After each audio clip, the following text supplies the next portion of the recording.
It's Wednesday, March 27th in the year 2025, also known as the smartest year ever. My name is Gordy, and today we are talking about what does SOS actually stand for, the truth behind that famous distress signal. I talked about PU earlier this week on March 24th, on Monday, and I teased this one, so I'm just delivering as promised. So let's just get right into it. I think this is one that had some misconceptions. Let me know in the comments if you knew this already or if you didn't. I feel like this is one of those things that maybe I've learned 8 times over the course of my life, but have continued to forget because I definitely thought it meant SOS meant save our ship or save our souls.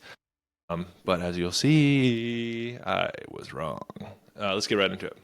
Most people think SOS stands for save our souls or save our ship. It doesn't. In fact, it doesn't stand for anything.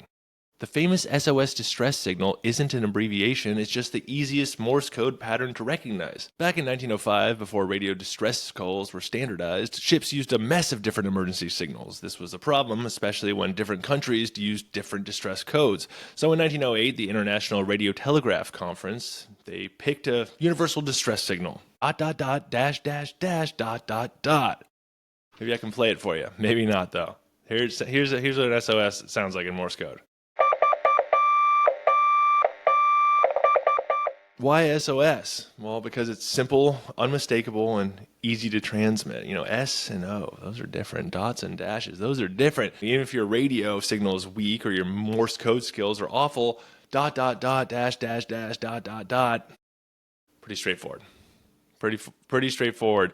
You don't want something too complicated in a distress situation. But from there, the myths started. People couldn't believe that the most famous distress call in history was just a pattern of beeps. So over time, they backronym SOS into meaning things like save our ship, save our souls. None of these were the real reason for SOS, but they stuck around because they sound dramatic.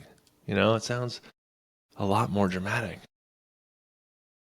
Other fun SOS facts. Titanic was not the first ship to use SOS. The first recorded SOS came from the SS Arapahoe in 1909, a few years before the Titanic sank. Before SOS, the standard distress call was CQD, which means all stations distress in radio lingo. The Titanic actually sent both CQD and SOS during its final moments. SOS isn't just for Morse code, its simplicity made it the go-to distress signal worldwide, even appearing on flags, flashing lights, and written in the sand on deserted islands. So there you have it. SOS doesn't stand for anything, but that didn't stop people from making up dramatic meanings. It's just 3 simple letters that have saved countless lives. But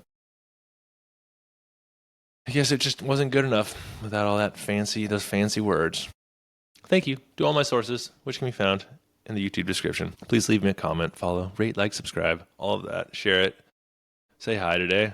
Let me know how your day's going. That'd be cool. At Smartest Year Ever. YouTube, Spotify, Apple Podcasts. At Smartest Year Ever. TikTok, Instagram, YouTube Shorts for your daily clips. In the meantime, stay curious, stay clever on our quest to become the world's greatest conversationalist. I will see you tomorrow in the Smartest Year Ever.